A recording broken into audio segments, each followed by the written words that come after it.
Happy Halloween! Hello, I am Bookface, and Happy Halloween! I'm wearing a cape, a spooky cape. Now, I decided that since it's Halloween and it's the height of the spooky season, that I should do an extra special monster video and do something basic, classic.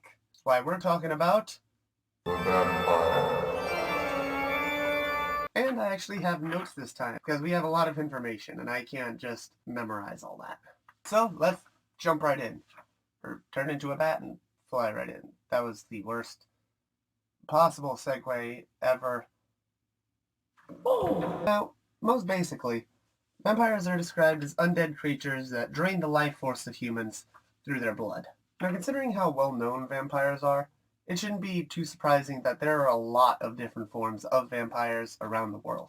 While not all of them are technically vampires, there are a lot of blood-sucking creatures, like lawyers. But the modern-day vampire does have some classical roots, one of the closest being the Romanian form of vampire, the Strigoi, or one Romanian form of vampire. They had a lot. And while vampire legends existed for a long, long time, the general hysteria of vampires, where people actually thought other people were vampires and killed them for it, that mostly took place around the 18th and 19th century.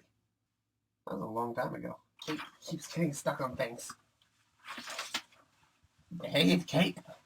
Now, as with any myth that exists for a really, really long time, vampire legend changed and evolved. This is very clear in its physical description. It's changed quite a bit. Now, we have a general image of what the modern-day vampire is. Or maybe we don't, considering they're just about anything. But what the general image is a general pale person that's usually fairly thin and has very long fangs. This is not true with the older forms of vampires. In fact, it's practically the opposite. The original descriptions of the vampire would actually have them look very bloated with a healthy complexion. This is actually usually translated as the word ruddy, but I had to look that up, so it's probably an outdated description. Or I'm just illiterate. And this descriptor was especially true if it had just drank some blood. It's extra ruddy if it just had something bloody. Thank you. They were also thought to be wearing their burial shroud, which may be where the cape comes from. I don't really know what a burial shroud is. It could look like a cape. That would make funerals pretty awesome if everyone was just buried in a cape. It was also thought that their teeth, nails, and their hair continued to grow even though they're dead. However, they did not have visible, long, sharp fangs like, modern vampires and mole rats. As well as the physical description, another thing that changed over the years is how a vampire was made. Because, these things don't just appear out of thin air. Well, actually, they kind of do, considering some of them were thought to be able to turn invisible. So they would appear out of thin air. The modern idea of the vampire says that you become infected if you're bitten. However, it rarely talks about where the vampire infection actually starts. However, as I said before, almost all versions of the vampire before show them as some form of undead, which means they were formed from death. I had to do that at least once in this video. It was also common in many places to believe that if a cat or a dog jumped over someone's grave, that they would become undead. No further thoughts, just, Such a very insightful video. Just now occurred to me I'm going to have to flip pages at some point, but I'm wearing gloves. A challenge for the future.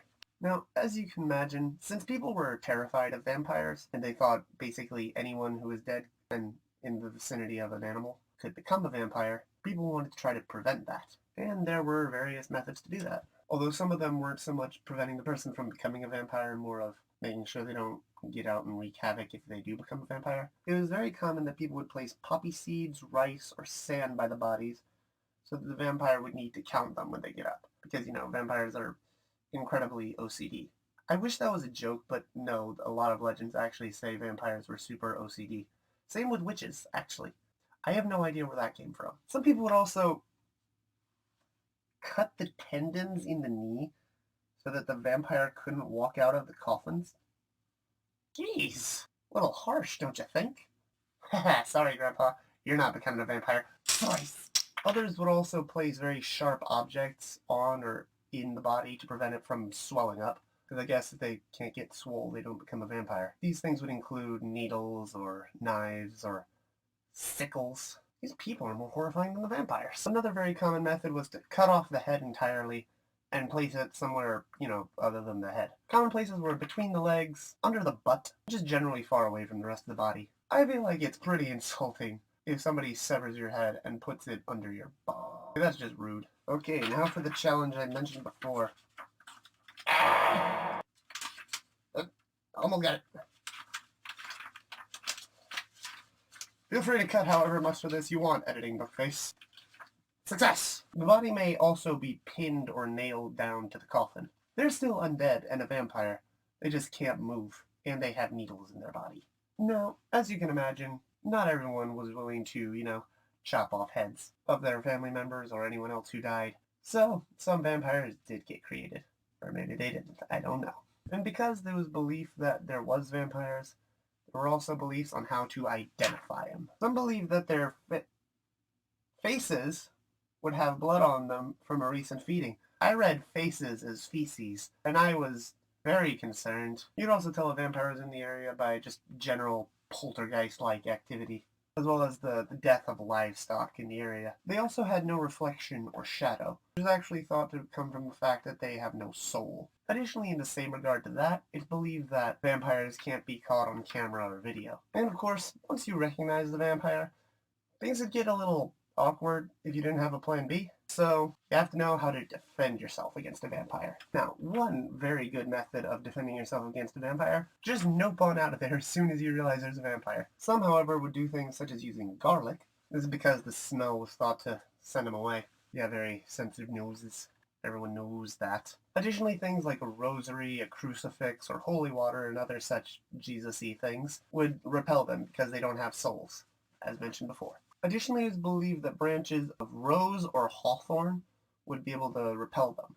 So when in doubt, grab a stick. They were also thought to be unable to step on consecrated ground, sort of an extension of the Jesus-y stuff, except now it's the dirt. Some also believe that a mirror at a doorway would be able to repel a vampire, though that may just be the idea that, oh, if I have a way to identify them right at the door, there's no way they'll come inside. Others also believe they're incapable of entering a house if they're not first invited. However, once you invite them once, they're kind of permanently invited. Sorry, no take-backs. And of course, the most obvious, many believe that vampires are weak to sunlight. Okay, now, some people aren't just content with protecting themselves and leaving a vampire to do its vampire-y thing. So, how do you kill one? Well, the most common is to stake them through the heart. The stake would typically be made of ash, hawthorn, oak, or aspen wood. This is because the cross was thought to be made of aspen wood. I don't know why any of those other woods are worthy, but, if it works. Though sometimes instead of the heart, it would be impaled in the stomach or the mouth. Some would also decapitate the vampire, which is a pretty epic way of killing something. Note, I do not condone decapitation towards anything except the vampire. Others believe you had to burn them to ashes. Other times you have to dismember them. Although sometimes you could just shoot the vampire through the coffin and that would work. Some also believe they're weak to silver bullets and just general silver. Not just the werewolves, y'all. It's the vampires. Now, we've talked about what humans can do to vampires. But what can vampires do to humans? Well, it's generally believed that vampires could fly. Additionally, many believe they could shapeshift, with the most commonly being a bat in modern culture, but many actually believe they could turn into things like wolves. Some even believe that vampires could become invisible. They're also thought to have superhuman strength and speed. As well, some even believe vampires have a hypnotic power. Now, while all these ancient ideas of the vampire are around, it kind of makes you curious, how did our modern vampire come to be? Well, there were some real-life influences that created the legend. One, of course, very notable influence is Bram Stoker's Dracula, published in 1897, notably during the time of the mass hysteria. Many people also believe things such as porphyria and rabies were thought to contribute to the vampire legend, since these conditions have things such as paleness and biting, things that are similar to vampire legends. As well, the vampire from the book Dracula was thought to be based on Vlad the Impaler, a Romanian king